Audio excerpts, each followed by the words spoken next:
We've had a lot of people on this show who haven't taken use air quotes, the normal or kind of perceived route into the industry, which I think is interesting, really, isn't it? Because I think it kind of paints a different picture of the opportunities that are available in automotive. Yeah.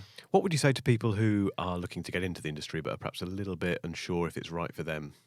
If for example, they don't really have a huge interest in cars, but they have a feeling they could add something to the industry, what would you say to someone like that? It's an interesting question. If we look at other industries, they have internships, which means that out of university or your higher place of education, you would look at an industry and say, I'd love to get into that. I'd love to be a solicitor. I'd love to be a barrister. I'd love to be a doctor. But I'm not sure. You take an internship where you probably would be paid little or nothing, maybe your expenses, but within 6 to 12 months, particularly if you're still at home, you would know whether that was the industry you wanted, plus the people that you'd been associated or working with would say, hey, here's a good guy or here's a good girl.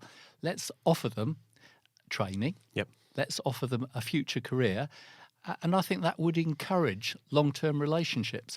And I think within the motor industry, we're missing a trick. Okay. You know, we've spoken before, Mark, with regard to growing our own. And I think it's only a large company can afford to do that. But medium-sized companies now ought to look at the benefits of growing your own, promoting from within, and showing a clear, concise, logical career path.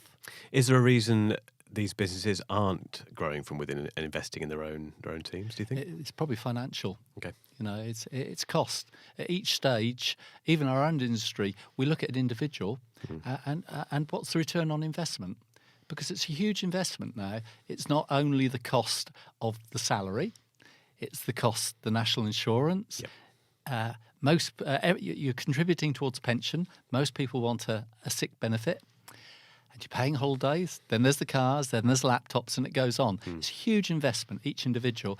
And I think most of our businesses can't afford at this juncture to be investing in somebody that won't be productive pretty soon, pretty quickly.